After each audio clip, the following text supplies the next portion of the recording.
आप सभी को मेरा नमस्कार। और अब लीजिए सुनिए आत्मकथा सत्य के साथ मेरे प्रयोग का भाग 2। लज्जाशीलता मेरी ढाल। अन्नाहारी मंडल की कार्यकारिणी में मुझे चुन तो लिया गया था और उसमें मैं हर बार हाजिर भी रहता था, पर बोलने के लिए जीभ खुलती ही न थी। डॉक्टर ओल्डफील्ड मुझसे कहते, मेरे साथ तो तुम काफ़ी बातें कर लेते हो, पर समिति की बैठक में कभी जीभ ही नहीं खोलते। तुम्हें नर मक्की की उपमा दी जानी चाहिए। यह बड़ी अजीब बात थी कि जब दूसरे सब समिति में अपनी अपनी सम्मति प्रकट करते, तब मैं गूंगा बनकर ही बैठा रहता। मुझे बोलने की इच्छा न होती सो बात नहीं, पर बोलता क्या। यह चीज़ बहुत समय तक चली। इस बीच समिति में एक गंभीर विषय उपस्थित हुआ। उसमें भाग न लेना मुझे अन्याय होने देने जैसा लगा। टेम्स आर्यन वर्क्स के मालिक मिस्टर हिल्स मंडल के सभापति थे। वे नीति के कट्टर हिमायती थे। कहा जा सकता है कि मंडल उनके पैसे से चल रहा था। समिति के कई सदस्य तो उनके ही आश्रय निभ रहे थे। इस समिति में डॉक्टर एलिसन भी थे। उन दिनों संतानोत्पत्ति पर कृत्रिम उपायों से अंकुश रखने का आंदोलन चल रहा था। डॉक्टर एलिसन उन उपायों के समर्थक थे और मजदूरों में उनका प्रचार करते थे। मिस्टर हिल्स को ये उपाय नीति शासक प्रतीत हुए। उनके विचार में अन्नाहारी मंडल केवल आहार के ही सुधार के लिए नहीं था, बल्कि वह एक नीतिवर्धक मंडल भी था। इसलिए उनकी राय थी कि डॉक्टर एलिसन के समान समाजघातक विचार रखने वाले लोग उस मंडल में नहीं रहने चाहिए। इसलिए डॉक्टर एलिसन को समिति से हटाने का एक प्रस्ताव आया। मैं चर्चा में दिलचस्पी रखता था। डॉक्टर एलिसन के कृत्रिम उपायों संबंधी विचार मुझे भयंकर मालूम हुए थे। उनके खिलाफ मिस्टर हिल्स के विरोध को शुद्ध नीति मानता था। मेरे मन में उनके प्रति बड़ा आदर था। उनकी उदारता के प्रति भी आदर भाव था। पर एक अन्नाहार संवर्धक मंडल में से शुद्ध नीति के नियमों को न मानने वाले का उसकी अश्रद्धा के कारण बहिष्कार किया जाए, इसमें मुझे साफ अन्याय दिखाई दिया। मेरा ख्याल था कि अन्नाहारी मंडल के स्त्री पुरुष संबंध विषयक मिस्टर हिल्स के विचार उनके अपने विचार थे। मंडल के सिद्धांत के साथ उनका कोई संबंध न था। मंडल का उद्देश्य केवल अन्नाहार का प्रचार करना था, दूसरी नीति का नहीं। इसलिए मेरी यह राय थी कि दूसरी अनेक नीतियों का अनादर करने वाले के लिए भी अन्नाहारी मंडल में स्थान हो सकता है। समिति में मेरे विचार के दूसरे सदस्य भी थे, पर मुझे अपने विचार व्यक्त करने में जोश चढ़ा था। उन्हें कैसे व्यक्त किया जाए, यह एक महान प्रश्न बन गया। मुझ में बोलने की हिम्मत नहीं थी, इसलिए मैंने अपने विचार लिखकर सभापति के सम्मुख रखने का निश्चय किया। मैं अपना लेख ले गया। जैसा कि मुझे याद है, मैं उसे पढ़ जाने की हिम्मत भी नहीं कर सका। सभापति जी ने उसे दूसरे सदस्य से पढ़वाया। डॉक्टर एलिसन का पक्ष हार गया। एतवेव इस प्रकार के अपने इस पहले युद्ध में मैं पराजित पक्ष में रहा, पर चूंकि मैं उस पक्ष को सच्चा मानता था, इसलिए मुझे संपूर्ण संतोष रहा। मेरा कुछ ऐसा ख्याल है कि उसके बाद मैंने समिति से इस्तीफा दे दिया था। मेरा शर्मिला स्वभाव दक्षिण अफ्रीका पहुंचने पर ही दूर हुआ। बिल्कुल दूर हो गया ऐसा तो आज भी नहीं कहा जा सकता। नए समाज के सामने बोलते हुए मैं सकुचाता हूँ। बोलने से बचा जा सके तो ज़रूर बच जाता हूँ। और यह स्थिति तो आज भी नहीं है कि मित्र मंडली के बीच बैठा होने पर कोई खास बात कर ही सकूं, अथवा बात करने की इच्छा होती हो। अपने इस शर्मीले स्वभाव के कारण मेरी फजीहत तो हुई, पर मेरा कोई नुकसान नहीं हुआ, बल्कि अब तो मैं देख सकता हूँ कि मुझे फ़ायदा हुआ। पहले बोलने का यह संकोच मेरे लिए दुखकर था, अब वह सुखकर हो गया है। एक बड़ा फ़ायदा तो यह हुआ कि मैंने शब्दों का मितव्यय करना सीखा। मुझे अपने विचारों पर काबू रखने की आदत सहज ही पड़ गई। मैं अपने आप को यह प्रमाण पत्र दे सकता हूँ कि मेरी ज़बान या कलम से बिना सोचे विचारे या बिना तौले शायद ही कोई शब्द निकलता है।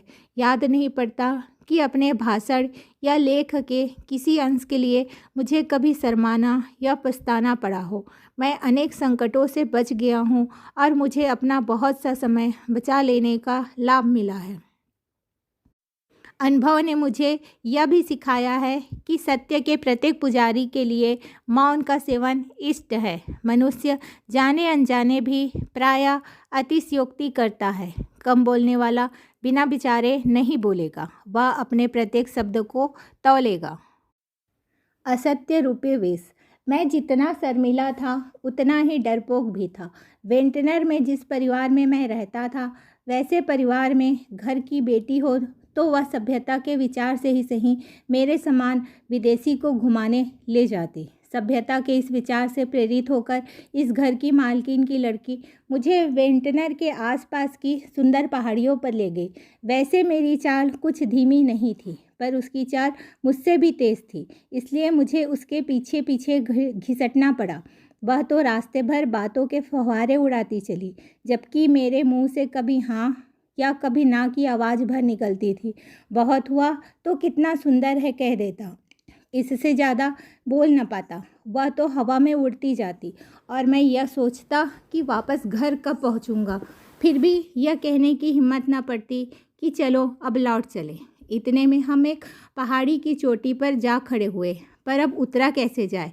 अपने ऊंची एड़ी वाले बूटों के बावजूद 20-25 साल की वह रमणी बिजली की तरह ऊपर से नीचे उतर गई, जबकि मैं शर्मिंदा होकर अभी यही सोच रहा था कि ढाल कैसे उतरा जाए। वह नीचे खड़ी हंसती है, मुझे हिम्मत बंधाती है, ऊपर आकर हाथ का सहारा देकर नीचे ले जाने को कहती है, पर इतना पस्त हिम्मत तो कैसे बनता।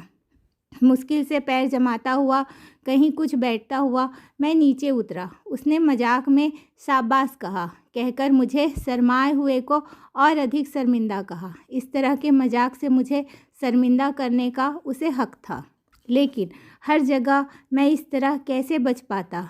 ईश्वर मेरे अंदर से असत्य का विष निकालना चाहता था।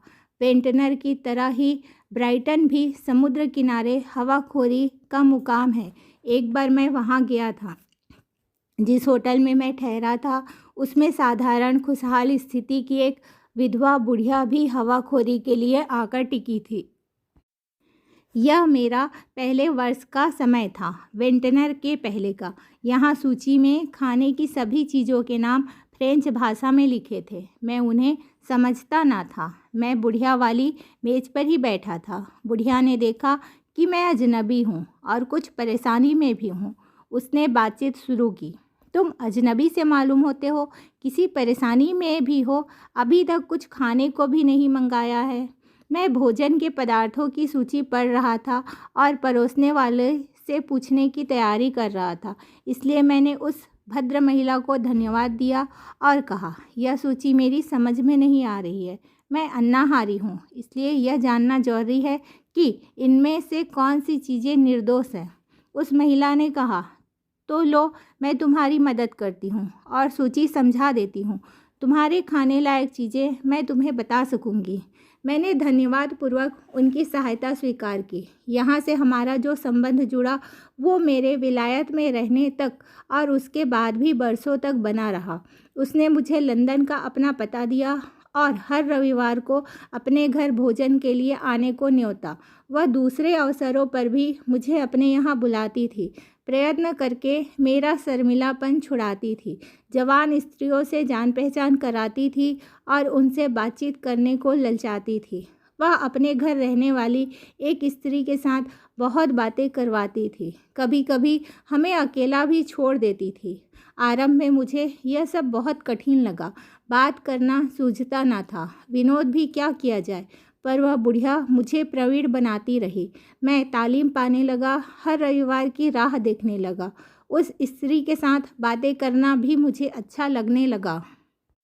बुढ़िया भी मुझे लुभाती जाती। उसे इस संग में रस आने लगा। उसने तो हम दोनों का हित ही चाहा होगा। अब मैं क्या करूं? मैंने सोचा, क्या ही अच्छा होता अगर मैं इस भद्र महिला से अपने विवाह की बात कह देता। उस दशा में क्या वह चाहती कि किसी के साथ मेरा ब्याह हो? अब भी देर नहीं हुई है। मैं सच सच कह दूं तो अधिक संकट से बच जाऊंगा। यह सोचकर मैंने उसे एक पत्र लिखा। अपनी स्मृति के आधार पर नीचे उसका सार देता हूँ। जब से हम ब्राइटन में मिले आप मुझ पर प्रेम रखती है। माँ जिस तरह अपने बेटे की चिंता करती हैं उसी तरह आप मेरी चिंता करती हैं। आप तो यह भी मानती हैं कि मुझे ब्याह करना चाहिए और इसी ख्याल से आप मेरा परिचय युवतियों से कराती हैं।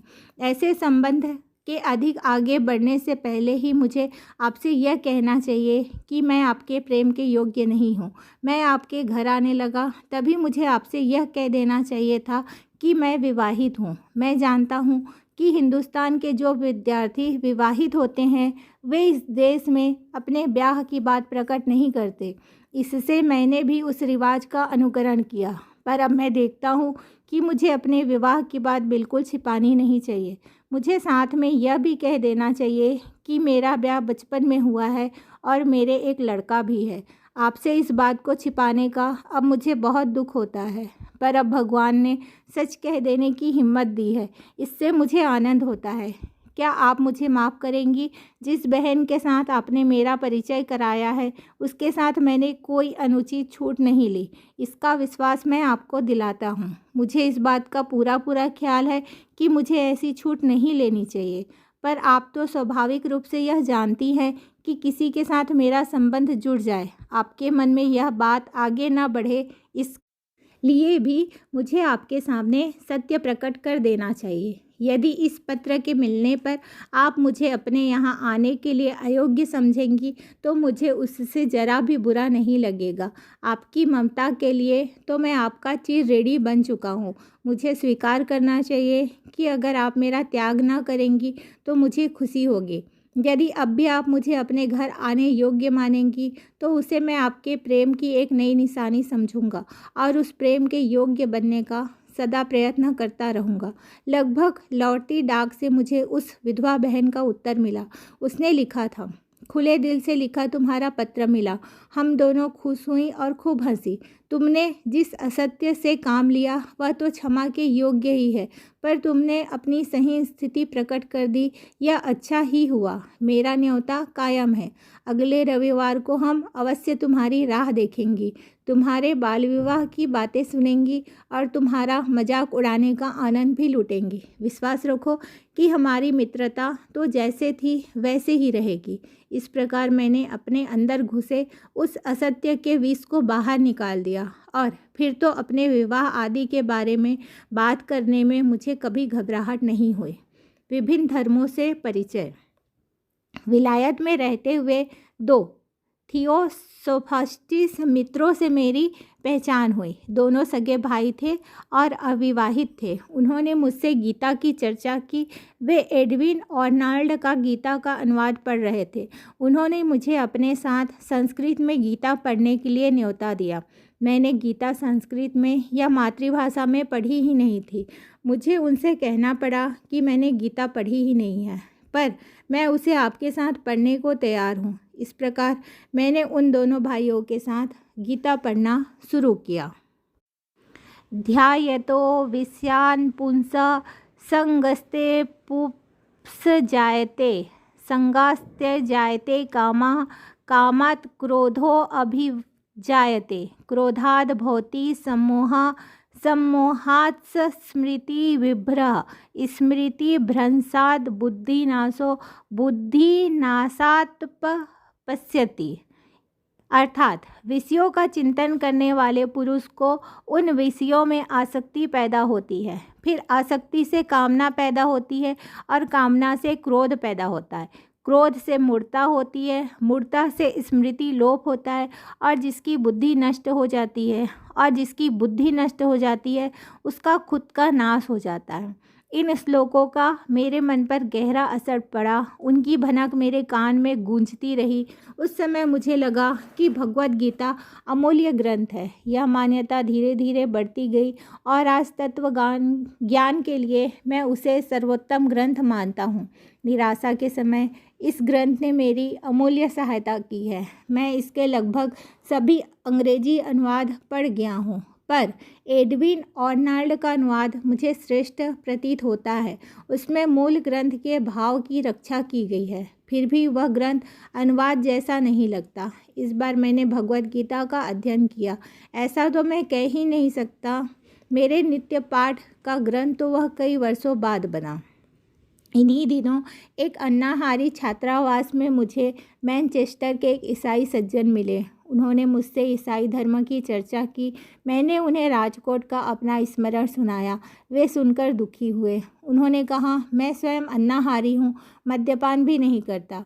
यह सच है कि बहुत से ईसाई मांस खाते हैं और शराब पीते हैं, पर इस धर्म में दो में से एक भी वस्तु का सेवन करना कर्तव्य रूप नहीं है। मेरी सलाह है कि आप बाइबिल पढ़ें। मैंने उनकी यह सलाह मान ली। उन्होंने बाइबिल खरीद कर मुझे दी। ऐसा कुछ ख्याल है कि वे भाई खुद ही बाइबिल बेचते थे। उन्होंने नक्शों और विषय सूची आदि से युक्त बाइबिल मुझे बेची। मैंने उसे पढ़ना शुरू किया, पर मैं पुराना इकरार तो पढ़ ही ना सका। जेनेसिस सृष्टि रचना के प्रकरण के बाद तो पढ़ते समय मुझे नींद ही आ जाती। मुझे याद है कि मैंने बाइबिल पढ़ी है, यह कह सकने के लिए मैंने बिना रस के और बिना समझे दूसरे प्रकरण बहुत कष्टपूर्वक पढ़े। नंबर्स नामक प्रकरण पढ़ते पढ़ते मेरा जी उचट गया था, पर जब नए इकरार पर आया तो कुछ और ही असर हुआ। ईसा के गिरी प्रवचन का मुझ पर बहुत अच्छा प्रभाव पड़ा। उसे मैंने हृदय में बसा लिया। बुद्धि ने गीता के साथ उसकी तुलना की। जो तुझसे कुर्ता मांगे उसे अंगरखा भी दे दे, जो तेरे दाहिने गाल पर तमाचा मारे बाया गाल भी उसके सामने कर दे। यह पढ़कर मुझे अपार आनंद हुआ। सामल भट्ट के छंप्य की याद आ गई। मेरे बाल मन ने गीता, आर्नल्ड कृत, बुद्ध चरित और ईसा के वचनों का एकीकरण किया। मन को यह बात जज गई कि त्याग में धर्म है। इस वाचन से दूसरे धर्माचार्यों की जीवनियाँ पढ़ने की इच्छा हुई। किसी मित्र ने कार्लाइल की विभूतियाँ और विभूति पूजा पढ़ने की सलाह दी। उसमें से मैंने पैगंबर का प्रकरण पढ़ा और मुझे उसकी महानता, वीरता और तपस्या का पता चला। मैं धर्म के इस परिचय से आगे न बढ़ सका। अपनी पुस्तकों के अलावा दूसरा कुछ पढ़ने की फुर्सत मैं नहीं निकाल सका, पर मेरे मन ने यह निश्चय किया कि मुझे धर्म पुस्तक पढ़नी चाहिए और सब मुख्य धर्मों का परिचय प्राप्त कर लेना चाहिए। निर्बल के बलराम। बौद्धिक धर्म ज्ञान के इस मिथ्यापन का अनुभव मुझे विलायत में हुआ। पहले भी मैं ऐसे संकटों में से बच गया था, पर उनका पृथक्करण नहीं किया जा सकता। कहना होगा कि उस समय मेरी उम्र बहुत छोटी थी। अब तो मेरी उम्र 20 साल की थी। मैं गृहस्थाश्रम का ठीक ठीक अनुभव ले चुका था। बहुत करके मेरे विलायत निवास के आखिरी साल में, यानी 1890 के साल में, पोर्ट स्थम में अन्नाहारियों का एक सम्मेलन हुआ। उसमें मुझे और एक हिंदुस्तानी मित्र को निमंत्रित किया गया था। हम दोनों वहां पहुंचे। हमें एक महिला के घर ठहराया गया था। पोर्ट स्थम खलासियों का बंदरगाह कहलाता है। वहां बहुतेरे घर दुराचारिणी स्त्रियों के होते हैं। वे स्त्रियां वैश्या नहीं होती, ना निर्दोष ही होती है। ऐसी ही एक घर में हम लोग टिके थे। इसका मतलब नहीं कि स्वागत समिति ने जानबूझकर घर ऐसे ठीक किए थे। रात पड़ी, हम सभा से घर लौटे। भोजन के बाद ताश खेलने बैठे। विलायत में अच्छे भले घरों में भी इस तरह गृहिणी मेहमानों के साथ ताश खेलने बैठती है। ताश खेलते हुए निर्दोष विनोद तो सब कोई करते हैं, लेकिन यहाँ तो विभत्स विनोद शुरू हुआ। मैं नहीं जानता था कि मेरे साथी इसमें निपुण है। मुझे इस विनोद में रस आने लगा। मैं भी इसमें शरीक हो गया। वाड़ी में से क्रिया में उतरने की तैयारी थी। ताश एक तरफ धरे ही जा रहे थे, लेकिन मेरे भले साथी के मन में राम बसे। उन्होंने कहा, अरे तुम में यह कलयुग कैसा, तुम्हारा यह काम नहीं, तुम यहाँ से भागो। मेरा ख्याल है कि पर स्त्री को देखकर विकारवश होने और उसके साथ रंगरेलिया करने की इच्छा पैदा होने का मेरे जीवन में यह पहला प्रसंग था। उस रात मैं सो नहीं सका। अनेक प्रकार के विचारों ने मुझ पर हमला किया। घर छोड़ दूँ, भाग जाऊँ, मैं कहाँ हूँ, अगर मैं सावधान न रहूँ तो मेरी क्या गत हो। मैंने खूब चौकन्ना रहकर बरतने का निश्चय किया। यह सोच लिया कि घर तो नहीं छोड़ना है, पर जैसे भी बने पोर्ट स्थम जल्दी छोड़ देना है। सम्मेलन 2 दिन से अधिक चलने वाला ना था, इसलिए जैसा कि मुझे याद है मैंने दूसरे ही दिन पोर्ट स्तंभ छोड़ दिया। मेरे साथी पोर्ट स्तंभ में कुछ दिन के लिए और रुके। उन दिनों मैं यह बिल्कुल नहीं जानता था कि धर्म क्या है, ईश्वर क्या है और वह हम में किस प्रकार काम करता है। उस समय तो लौकिक दृष्टि से मैं यही समझा कि ईश्वर ने मुझे बचा लिया, पर मुझे विविध क्षेत्रों में ऐसे अनुभव हुए। मैं जानता हूँ कि ईश्वर ने बचाया वाक्य का अर्थ आज मैं अच्छी तरह समझने लगा हूँ। बैरिस्टर के रूप में भारत वापसी। परीक्षाएं पास करके मैं 10 जून 1891 के दिन बैरिस्टर कहलाया। 11 जून को 2.5 शिलिंग देकर इंग्लैंड के हाई कोर्ट में अपना नाम दर्ज कराया और 12 जून को हिंदुस्तान के लिए रवाना हुआ। पर मेरी निराशा और मेरे भय की कोई सीमा न थी। मैंने अनुभव किया कि कानून तो मैं निश्चय ही पढ़ चुका हूँ, पर ऐसी कोई भी चीज़ मैंने सीखी नहीं है जिससे मैं वकालत कर सकूं। बैरिस्टर कहलाना आसान मालूम हुआ, पर बैरिस्टरी करना मुश्किल लगा। कानून पढ़ा पर वकालत करना ना सीखा। कानून में मैंने कई धर्म सिद्धांत पढ़े जो अच्छे लगे। पढ़े हुए कानूनों में हिंदुस्तान के कानून का नाम तक न था। मैं यह जान ही ना पाया कि हिंदू शास्त्र और इस्लामी कानून कैसे हैं। न मैंने अर्जी दावा तैयार करना सीखा।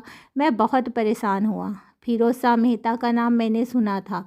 वे अदालतों में सिंह की तरह गर्जना करते थे। विलायत में उन्होंने यह कला कैसी सीखी होगी। दादा भाई नौरोजी के नाम एक पत्र मेरे पास था। उस पत्र का उपयोग मैंने देर में किया। ऐसे महान पुरुष से मिलने जाने का मुझे क्या अधिकार था। आखिर मैंने उन्हें अपने पास का सिफारिशी पत्र देने की हिम्मत की। मैं उनसे मिला। उन्होंने मुझसे कहा था, तुम मुझसे मिलना चाहो और कोई सलाह लेना चाहो तो ज़रूर मिलना। पर मैंने उन्हें कभी कष्ट नहीं दिया। किसी भारी कठिनाई के सिवा उनका समय लेना मुझे पाप जान पड़ा। इसलिए उक्त मित्र की सलाह मानकर दादा भाई के सम्मुख अपनी कठिनाइयाँ रखने की मेरी हिम्मत ना पड़ी। निराशा में तनिक सी आशा का पुट लेकर मैं कांपते पैरों आसाम जहाज़ से बम्बई के बंदरगाह पर उतरा। उस समय बंदरगाह में समुद्र क्षुब्ध था, इस कारण लॉन्च में बैठकर किनारे पर आना पड़ा। रायचंद भाई, मेरी माँ के दर्शनों के लिए मैं अधीर हो रहा था। जब हम घाट पर पहुँचे, मेरे बड़े भाई वहाँ मौजूद थे ही। उन्होंने डॉक्टर मेहता से और उनके बड़े भाई से पहचान कर ली थी। डॉक्टर मेहता का आग्रह था कि मैं उनके घर ही ठहरूं, इसलिए मुझे वहीं ले गए। इस प्रकार जो संबंध विलायत में जुड़ा वह देश में भी कायम रहा और अधिक दृढ़ बनकर दोनों कुटुंबों में फैल गया। माता के स्वर्गवास का मुझे कुछ पता ना था। घर पहुंचने पर इसकी खबर मुझे दी गई और स्नान कराया गया। मुझे यह खबर विलायत में ही मिल सकती थी, पर आघात को हल्का करने के विचार से बम्बई पहुंचने तक मुझे इसकी कोई खबर न देने का निश्चय बड़े भाई ने कर रखा था। सांसारिक जीवन प्रवेश। मेरी समुद्र यात्रा को लेकर जाति का झगड़ा मौजूद ही था। उसमें 2 तड़े पड़ गई थी। एक पक्ष ने मुझे तुरंत जाति में ले लिया, दूसरा पक्ष न लेने पर डटा रहा। जाति की जिस तरह से मैं बहिष्कृत रहा, उसमें प्रवेश करने का प्रयत्न मैंने कभी नहीं किया। न मैंने जाति के किसी मुखिया के प्रति मन में कोई दोष रखा।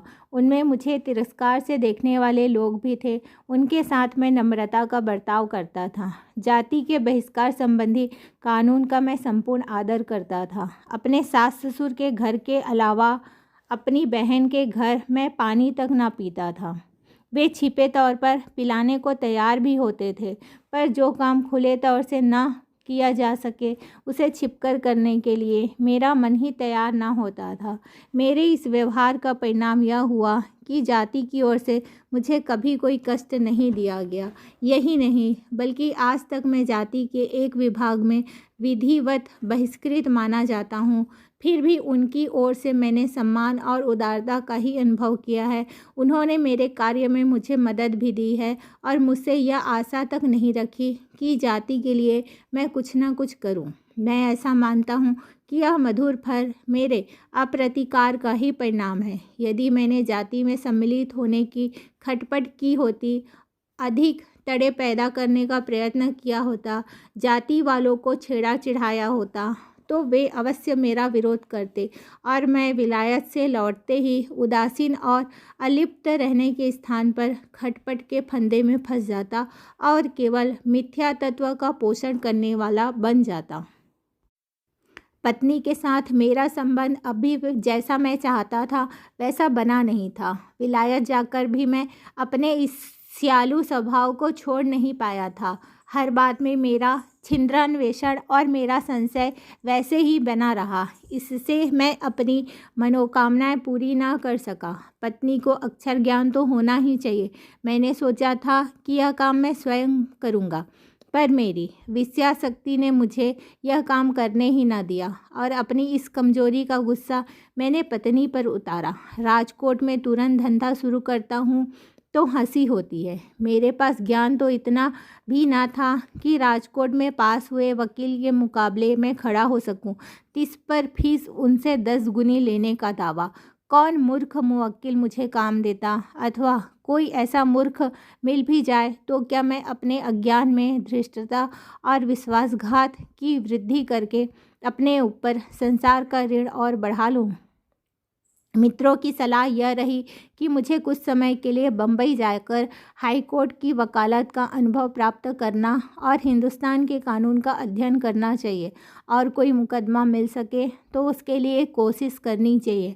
मैं बम्बई के लिए रवाना हुआ, लेकिन मैं 4-5 महीने से अधिक बम्बई में रह ही ना सकता था क्योंकि खर्च बढ़ता जाता था और आमदनी कुछ भी ना थी। इस तरह मैंने सांसारिक जीवन में प्रवेश किया।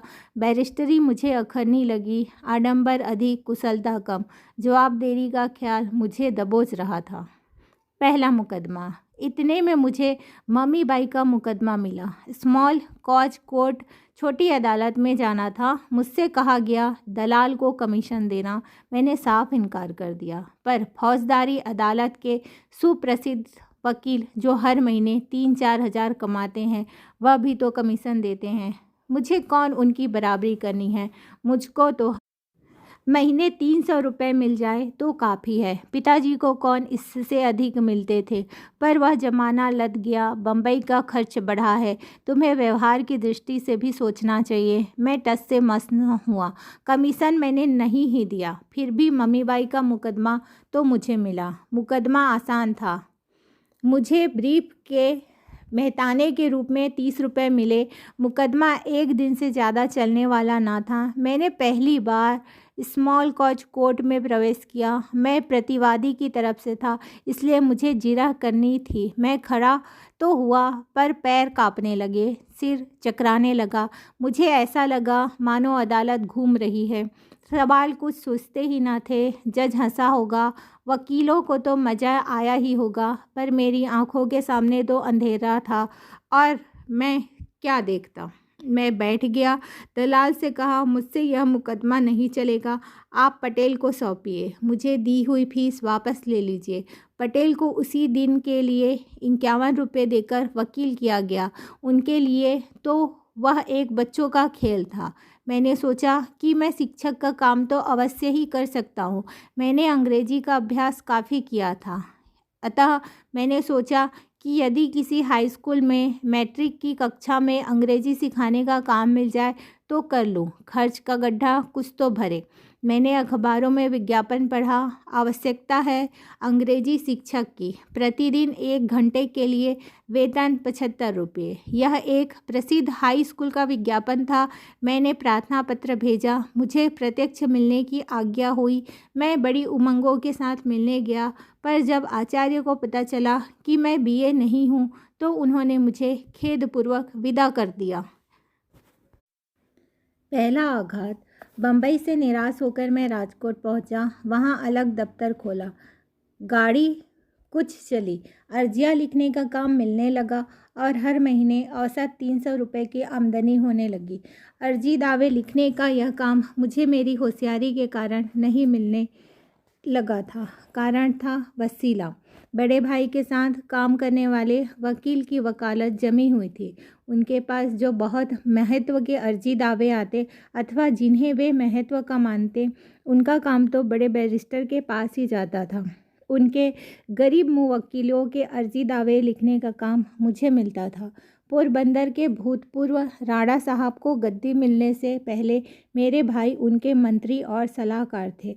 उन पर इस आशय का आरोप लगाया गया था कि उन दिनों उन्होंने राणा साहब को गलत सलाह दी थी। उस समय के पॉलिटिकल एजेंट के पास यह शिकायत पहुंची थी और मेरे भाई के बारे में उनका ख्याल खराब हो गया था। इस अधिकारी से मैं विलायत में मिला था। कह सकता हूँ कि वहाँ उन्होंने मुझसे अच्छी दोस्ती कर ली थी। भाई ने सोचा कि इस परिचय का लाभ उठाकर मुझे पॉलिटिकल एजेंट से 2 शब्द कहने चाहिए और उन पर जो खराब असर पड़ा है उसे मिटाने की कोशिश करनी चाहिए। मुझे यह बात बिल्कुल अच्छी न लगी। मैंने सोचा मुझको विलायत के न कुछ परिचय का लाभ उठाना चाहिए। अगर मेरे भाई ने कोई बुरा काम किया है तो सिफारिश से क्या होगा, अगर नहीं किया है तो वे विधिवत प्रार्थना पत्र भेजें अथवा अपनी निर्दोषता पर विश्वास रखकर निर्भय रहें। यह दलील भाई के गले न उतरी। उन्होंने कहा, तुम काठियावाड़ को नहीं जानते, दुनियादारी अभी तुम्हें सीखनी है। यहाँ तो वसीले से सारे काम चलते हैं।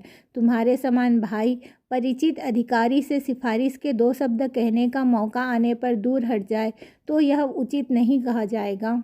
मैं भाई की इच्छा को टाल नहीं सका। अपनी मर्जी के खिलाफ मैं गया। अफसर के पास जाने का मुझे कोई अधिकार न था। मुझे इसका ख्याल था कि जाने में मेरा स्वाभिमान नष्ट होगा। फिर भी मैंने उससे मिलने का समय मांगा। मुझे समय दिया गया और मैं मिलने गया। पुराने परिचय का स्मरण कराया, पर मैंने तुरंत ही देखा कि काठियावाड़ और विलायत में फ़र्क है। अपनी कुर्सी पर बैठे हुए अफसर और छुट्टी पर गए हुए अफसर में भी फ़र्क होता है। अधिकारी ने परिचय की बात मान ली, पर इसके साथ ही वह अधिक अकड़ गया। मैंने उसकी अकड़ में देखा और आंखों में पढ़ा, मानो वे कह रही हो कि उस परिचय का लाभ उठाने के लिए तो तुम नहीं आए हो ना। यह समझते हुए भी मैंने अपनी बात शुरू की। साहब अधीर हो गए, बोले, तुम्हारे भाई प्रपंची है। मैं तुमसे ज़्यादा बातें सुनना नहीं चाहता, मुझे समय नहीं है। तुम्हारे भाई को कुछ कहना हो तो वे विधिवत प्रार्थना पत्र दे। यह उत्तर पर्याप्त था, यथार्थ था, पर गरज तो बावली होती है ना। मैं अपनी बात कहे जा रहा था। साहब उठे, अब तुम्हें जाना चाहिए। मैंने कहा, पर मेरी बात तो पूरी सुन लीजिए। साहब खूब चिढ़ गए, बोले, चपरासी इसे दरवाज़ा दिखाओ। हुजूर कहता हुआ चपरासी दौड़ा आया। मैंने तो अब भी कुछ बड़बड़ा ही रहा था। चपरासी ने मुझे हाथ से धक्का देकर दरवाजे के बाहर कर दिया। साहब गए, चपरासी गया। मैं चला, अकुलाया खींचा। मैंने तुरंत एक पत्र घसीटा। आपने मेरा अपमान किया, चपरासी के जरिए मुझ पर हमला किया। आप माफ़ी नहीं मांगेंगे तो मैं आप पर मानहानि का विधिवत दावा करूंगा। मैंने यह चिट्ठी भेज। थोड़ी ही देर में साहब का सवाल जवाब दे गया। उसका सार यह था, तुमने मेरे साथ असभ्यता का व्यवहार किया। जाने के लिए कहने पर भी तुम नहीं गए। इससे मैंने ज़रूर अपने चपरासी को तुम्हें दरवाज़ा दिखाने के लिए कहा। चपरासी के कहने पर भी तुम दफ्तर से बाहर नहीं गए। तब उसने तुम्हें दफ्तर से बाहर कर देने के लिए आवश्यक बल का उपयोग किया। तुम्हें जो करना हो सो करने के लिए तुम स्वतंत्र हो। यह जवाब जेब में डालकर मैं मुँह लटकाए घर लौटा। भाई को सारा हाल सुनाया। वे दुखी हुए, पर वे मुझे क्या तसल्ली देते। मैंने वकील मित्रों से चर्चा की। मैं कौन दावा दायर करना जानता था। उन दिनों सर फिरोज शाह मेहता अपने किसी मुकदमे के सिलसिले में राजकोट आए हुए थे। मेरे जैसा नया बैरिस्टर उनसे कैसे मिल सकता था, पर उन्हें बुलाने वाले वकील के द्वारा पत्र भेजकर मैंने उनकी सलाह पूछवाई। उनका उत्तर था, गांधी से कहिए, ऐसे अनुभव तो सब वकील बैरिस्टरों को हुए होंगे। तुम अभी नए ही हो, विलायत की खुमारी अभी तुम पर सवार है। तुम अंग्रेज अधिकारियों को पहचानते नहीं हो। अगर तुम्हें सुख से रहना हो और 2 पैसे कमाने हो तो मिली हुई चिट्ठी फाड़ डालो। जो अपमान हुआ है उसे पी जाओ। मामला चलाने से तुम्हें 1 पाई का भी लाभ न होगा, उल्टे तुम बर्बाद हो जाओगे। तुम्हें अभी जीवन का अनुभव प्राप्त करना है। मुझे यह सिखावन जहर की तरह कड़वी लगी, पर उस कड़वी घूंट को पी जाने के सिवा मेरे पास कोई और उपाय न था। मैं अपमान को भूल तो न सका, पर मैंने उसका सदुपयोग किया। मैंने नियम बना लिया, मैं फिर कभी अपने को ऐसी स्थिति में नहीं पड़ने दूंगा। इस तरह किसी की सिफारिश न करूंगा। इस नियम का मैंने कभी उल्लंघन नहीं किया। इस आघात ने मेरे जीवन की दिशा ही बदल दी। दक्षिण अफ्रीका जाने की तैयारी। इस बीच मुझे काठियावाड़ के रियासती षड्यंत्रों का भी कुछ अनुभव हुआ। काठियावाड़ अनेक छोटे छोटे राज्यों का प्रदेश है। यहाँ मुत्सद्दीयों का बड़ा समाज होना स्वाभाविक ही था। राज्यों के बीच सूक्ष्म षड्यंत्र चलते, पदों की प्राप्ति के लिए साजिशें होती। राजा कच्चे कान का और परवश रहता। साहबों के अर्दलियों तक की खुशामद की जाती।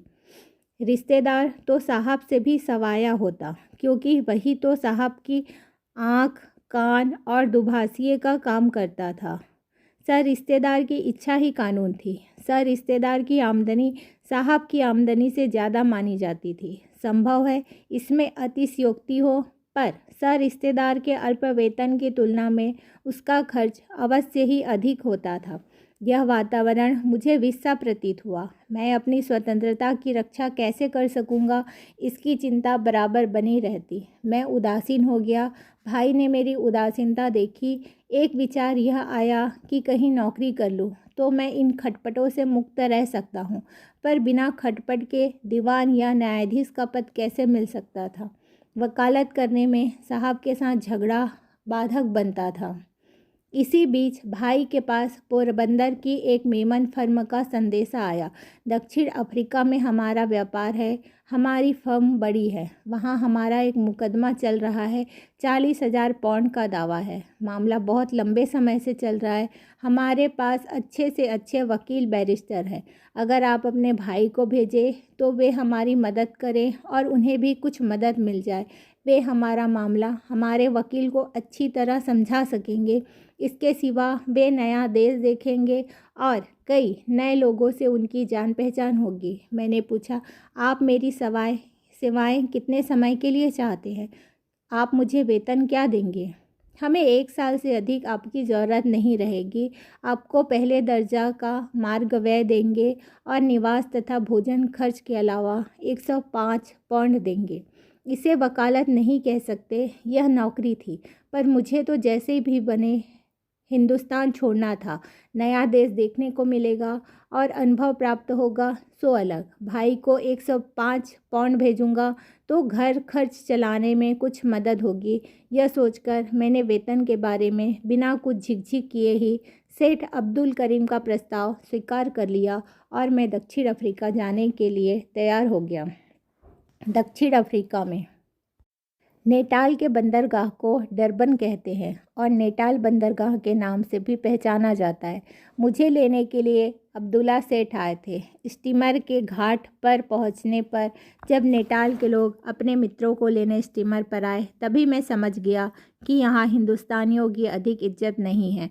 अब्दुल्ला सेठ को पहचानने वाले उनके साथ जैसा बर्ताव करते थे, उसमें भी मुझे एक प्रकार की असभ्यता दिखाई पड़ी थी जो मुझे व्यथित करती थी। अब्दुल्ला सेठ इस सभ्यता को सह लेते थे। वे उसके आदी बन गए थे। मुझे जो देखते वे कुछ कौतूहल की दृष्टि से देखते थे। अपनी पोशाक के कारण मैं दूसरे हिंदुस्तानियों से कुछ अलग पड़ जाता था। मैंने उस समय फ्रॉक कोट वगैरह पहने था और सिर पर बंगाली ढंग की पगड़ी पहनी थी। अब्दुल्ला सेठ मुझे घर ले गए। उनके कमरे की बगल में एक कमरा था, वह उन्होंने मुझे दिया। ना वे मुझे समझते और ना मैं उन्हें समझता। उन्होंने अपने भाई के दिए हुए पत्र पढ़े और वे ज़्यादा घबराए। उन्हें जान पड़ा कि भाई ने तो उनके घर एक सफ़ेद हाथी ही बांध दिया है।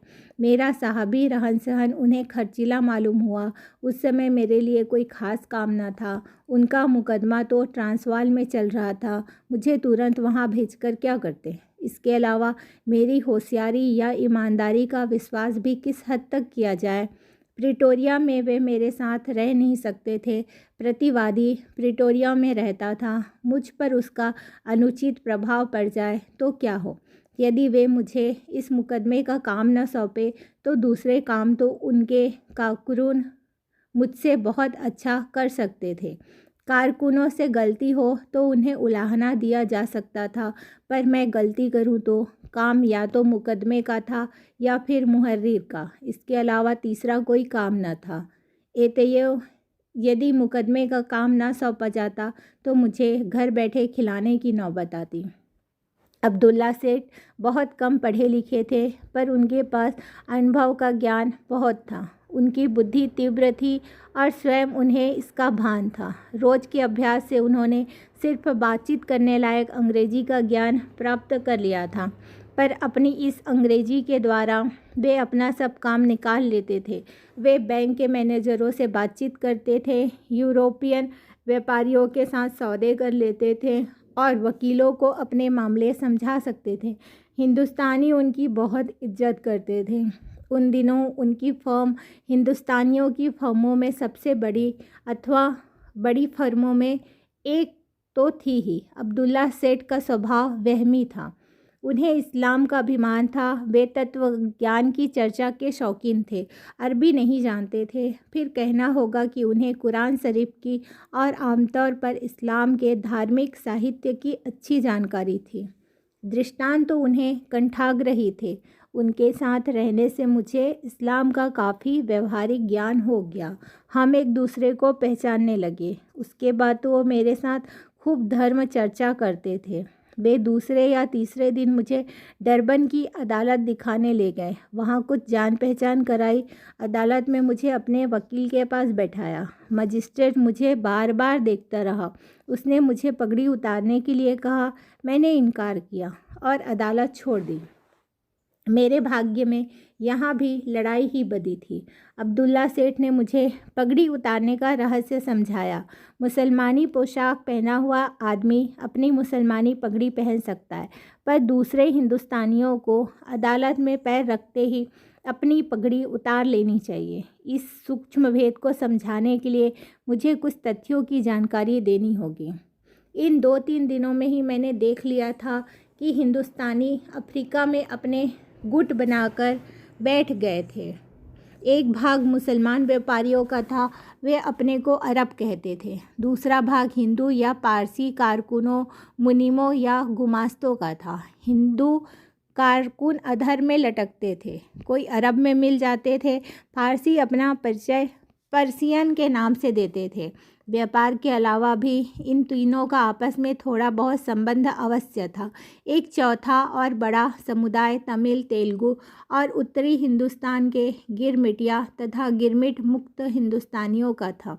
गिरमिट का अर्थ है वह इकरार यानी एग्रीमेंट, जिसके अनुसार उन दिनों गरीब हिंदुस्तानी 5 साल तक मजदूरी करने के लिए नेटाल जाते थे। गिरमिट एग्रीमेंट का ही अपभ्रंश है और उसी से गिरमिटिया शब्द बना है।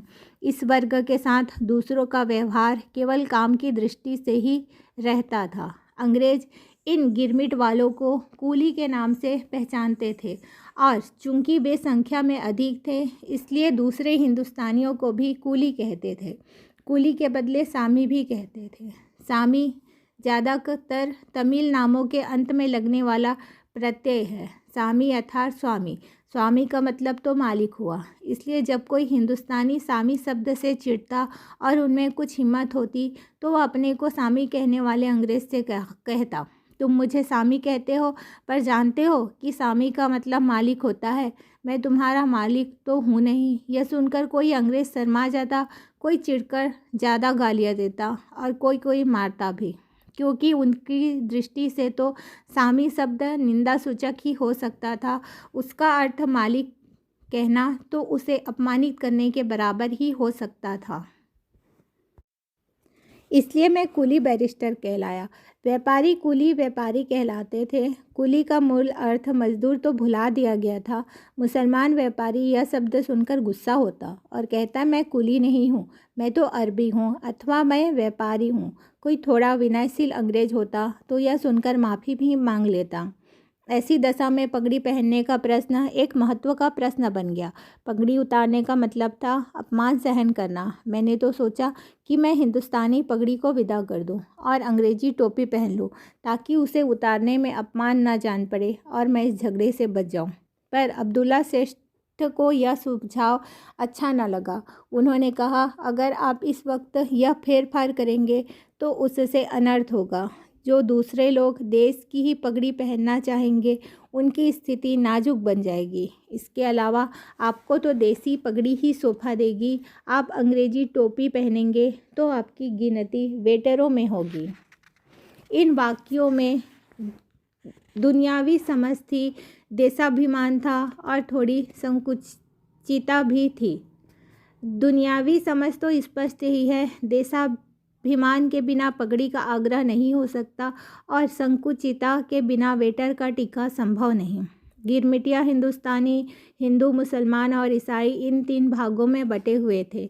जो गिरमिटिया हिंदुस्तानी ईसाई बन गए उनकी संतान ईसाई कहलाई। सन 1893 में भी ये बड़ी संख्या में थे। वे सब अंग्रेजी पोशाक ही पहनते थे।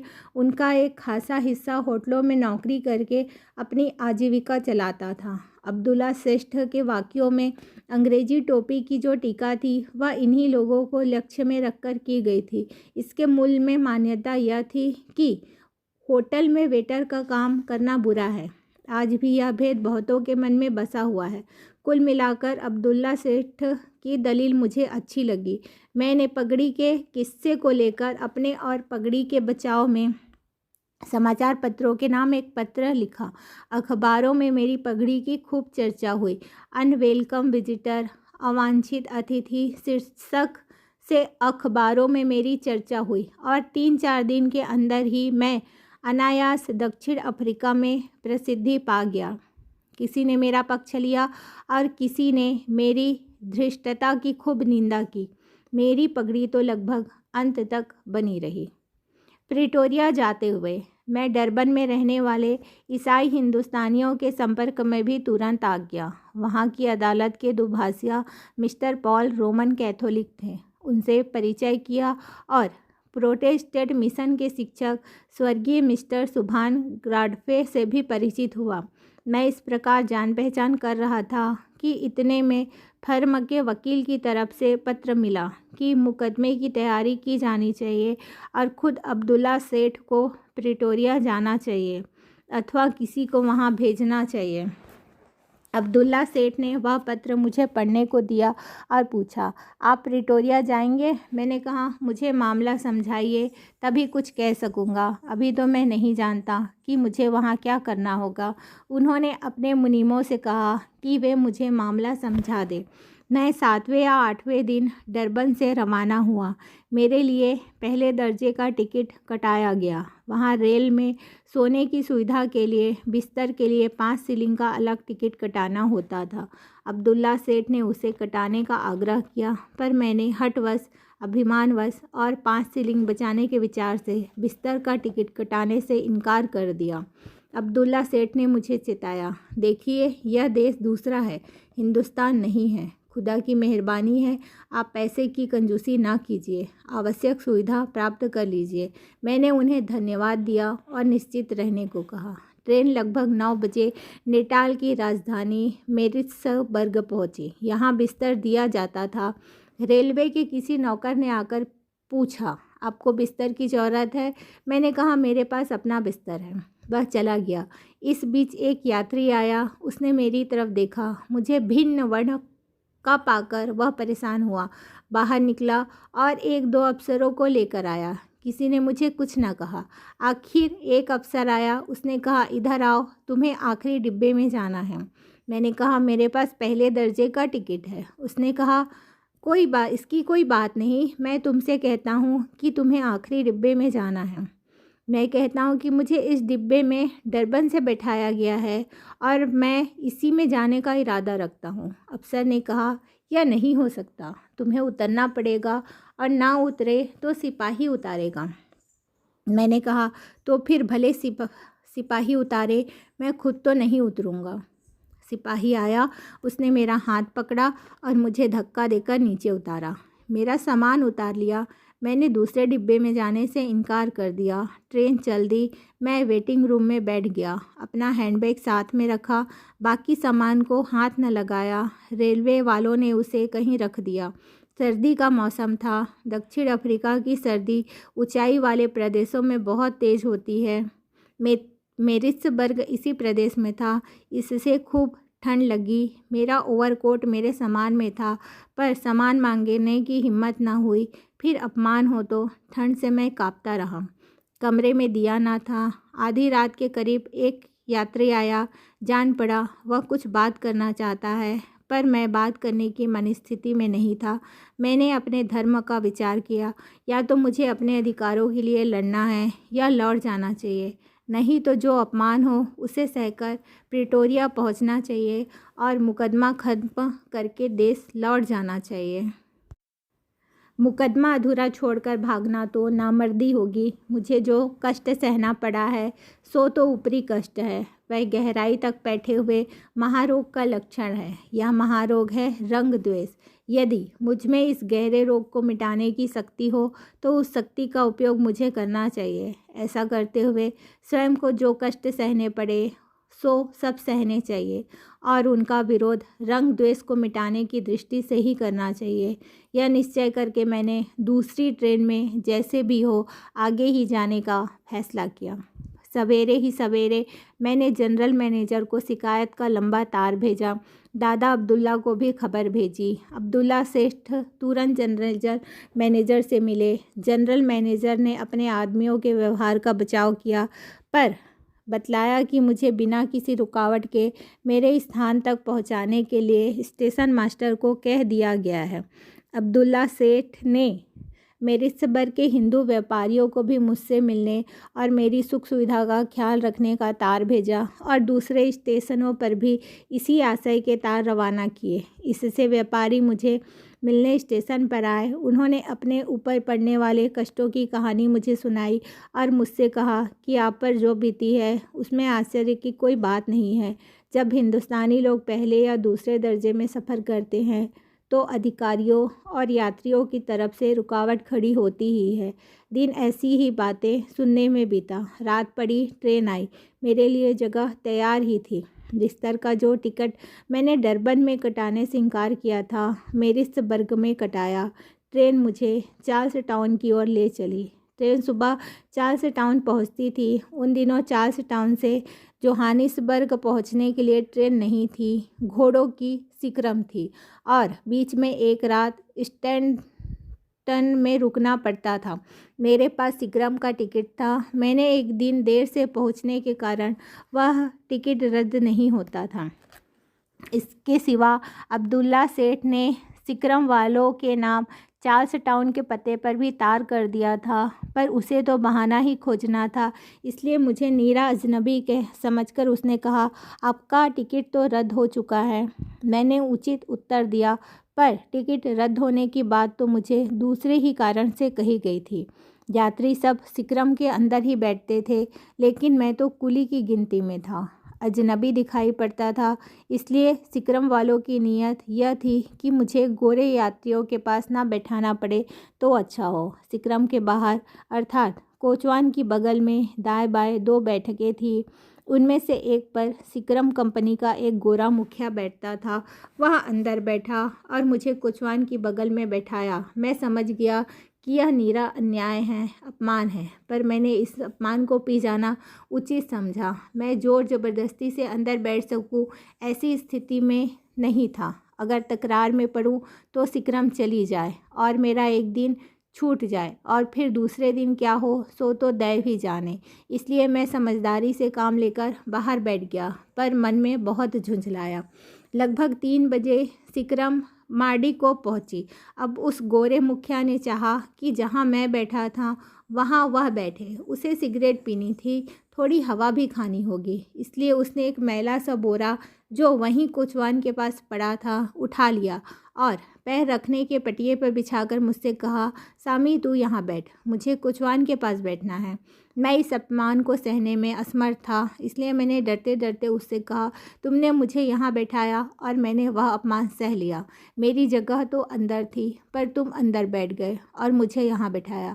अब तुम्हें बाहर बैठने की इच्छा हुई है और सिगरेट पीनी है, इसलिए तुम मुझे अपने पैरों के पास बिठाना चाहते हो। मैं अंदर जाने को तैयार हूँ, पर तुम्हारे पैरों के पास बैठने को तैयार नहीं हूँ।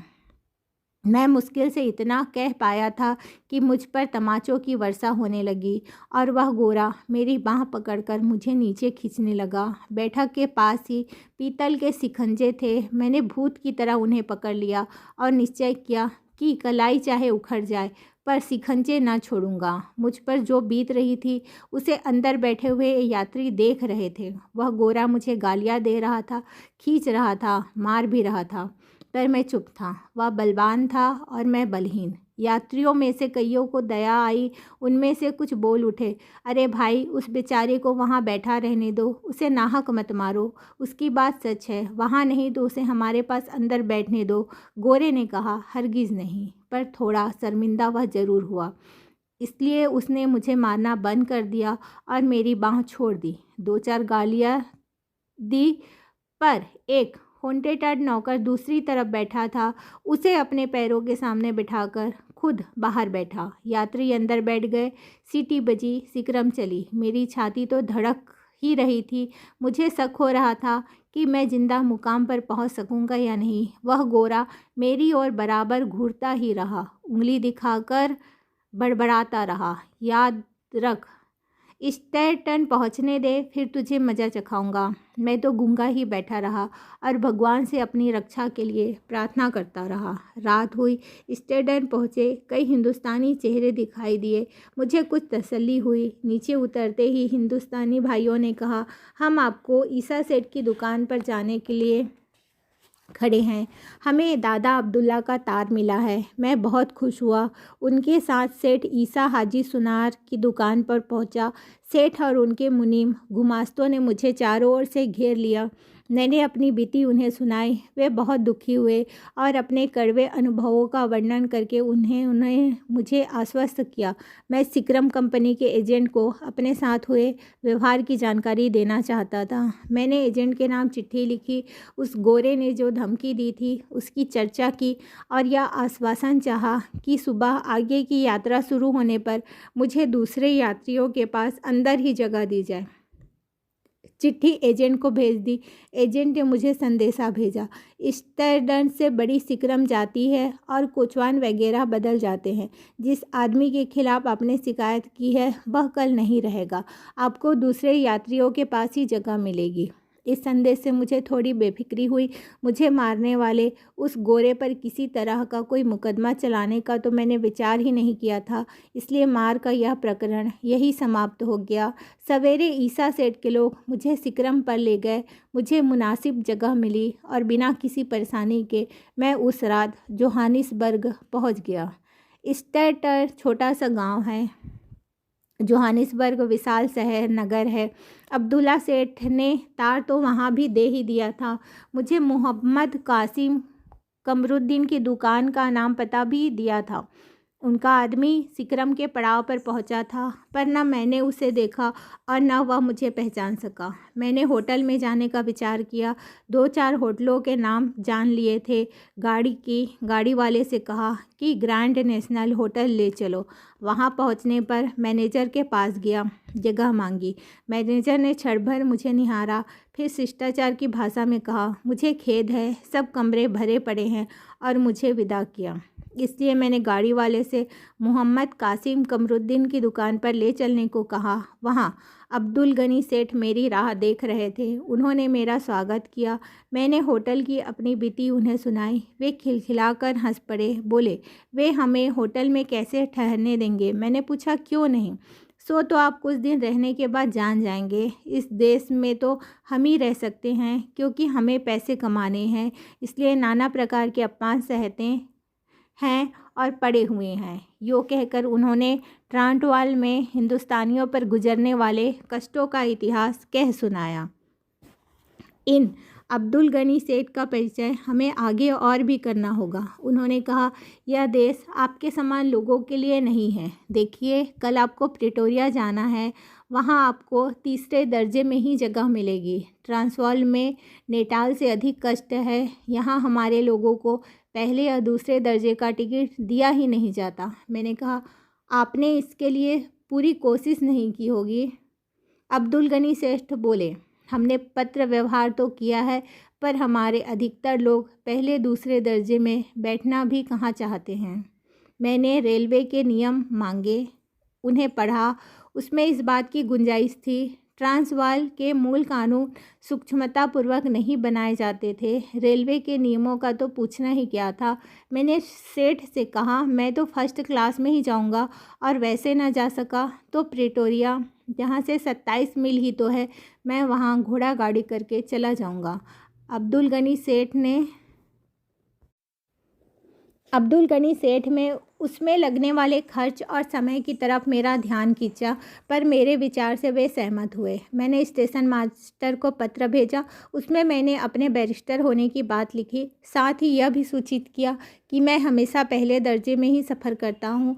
प्रिटोरिया तुरंत पहुँचने की आवश्यकता की तरफ भी उनका ध्यान खींचा, और उन्हें लिखा कि उनके उत्तर की प्रतीक्षा करने जितना समय मेरे पास नहीं रहेगा। अतः पत्र का जवाब पाने के लिए मैं खुद ही स्टेशन पर पहुंचूंगा और पहले दर्जे का टिकट पाने की आशा रखूंगा।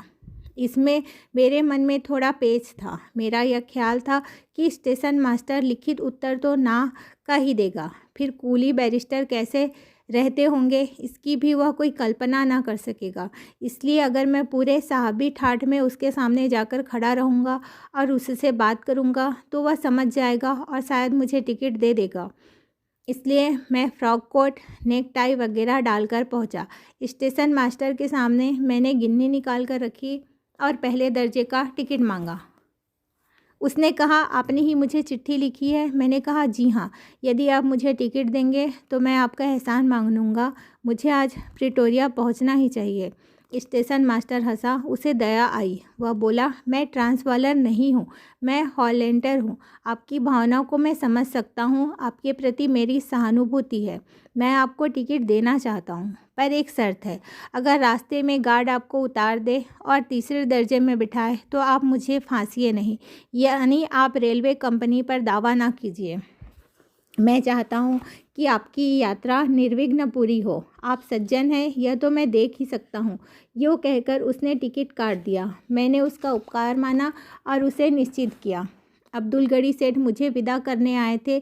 यह कौतुक देखकर वे प्रसन्न हुए। उन्हें आश्चर्य हुआ, पर मुझे चिताया। आप भली भांति प्रिटोरिया पहुंच जाए तो समझूंगा कि बेड़ा पार हुआ। मुझे डर है कि गार्ड आपको पहले दर्जे में आराम से बैठने नहीं देगा, और गार्ड ने बैठने भी दिया तो यात्री नहीं बैठने देंगे। मैंने तो पहले दर्जे के डिब्बे में बैठा। ट्रेन चली। जन्मिष्टन पहुंचने पर गार्ड टिकट जांचने आया। मुझे देखते ही खींच उठा। उंगली से इशारा करके मुझसे कहा, तीसरे दर्जे में जाओ। मैंने पहले दर्जे का अपना टिकट दिखाया। उसने कहा, कोई बात नहीं, तीसरे दर्जे में। इस डिब्बे में एक ही अंग्रेज यात्री था। उसने गार्ड को आड़े हाथों लिया। तुम इन भले आदमी को क्यों परेशान करते हो? देखते नहीं हो इनके पास पहले दर्जे का टिकट है। मुझे इनके पास बैठने में तनिक भी कष्ट नहीं है। जो कहकर उसने मेरी तरफ देखा और कहा, आप इत्मीनान से बैठे रहिए। गार्ड बड़बड़ाया, आपको कुली के साथ बैठना है तो मेरा क्या बिगड़ता है, और चल दिया। रात करीब 8 बजे ट्रेन प्रिटोरिया पहुंची।